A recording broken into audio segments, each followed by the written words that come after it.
광주 신축 아파트가 무너진 지 2주째입니다. 현장에선 아직도 실종된 작업자 5명을 찾는 구조 작업이 이루어지고 있습니다. 지난 주말 타워 크레인이 해체되면서 오늘 아침부터는 24시간 수색 구조 작업에 돌입했습니다. 현장에 나가 있는 취재기자 연결하겠습니다. 나현우 기자.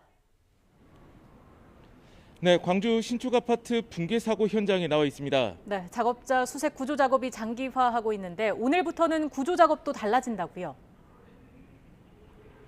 네, 그렇습니다. 오늘부터는 수색과 구조 작업이 24시간 지속 체제로 전환됩니다. 어제 브리핑을 통해 이용섭 광주광역시장이 밝힌 내용인데요. 소방청 구조단이 현대산업개발과 24시간 교대조를 편성해서 수색과 구조 작업을 진행한다고 밝혔습니다.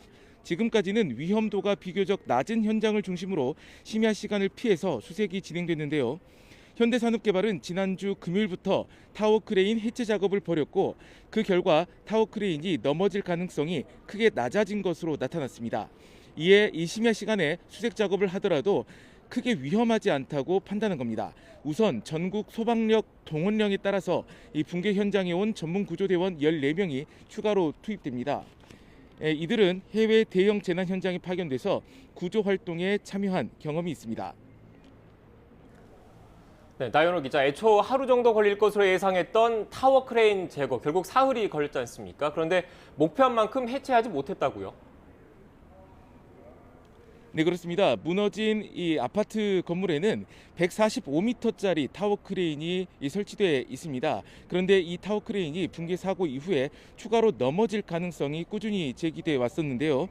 이 때문에 상층부 수색 구조 작업에 걸림돌이 됐었습니다. 그래서 지난 21일부터 타워 크레인 해체 작업이 시작됐습니다. 타워 크레인에 있는 27톤짜리 무게추와 55m 붐대를 떼어냈고요. 추락 위험이 컸던 외벽 거푸집도 제거했습니다. 그러나 애초 계획과 달리 조종실 등 타워 크레인 상단에 있는 구조물은 철거하지 못했는데요. 무리하게 해체했다가 더 위험해질 수 있다는 점이 고려됐습니다. 붕괴 사고 구조와 수습 작업이 장기화하자 정부도 행정안전부, 고용노동부 등이 참여하는 중앙사고수습본부를 꾸렸습니다. 앞으로 노동자 수색과 현장 수습, 피해 지원을 총괄하게 되는데요. 본부장인 안경덕 고용노동부 장관은 오늘 오후 3시 붕괴 사고 현장에서 첫 회의를 열 계획입니다. 지금까지 광주 신축 아파트 붕괴 사고 현장에서 YTN 나연호입니다.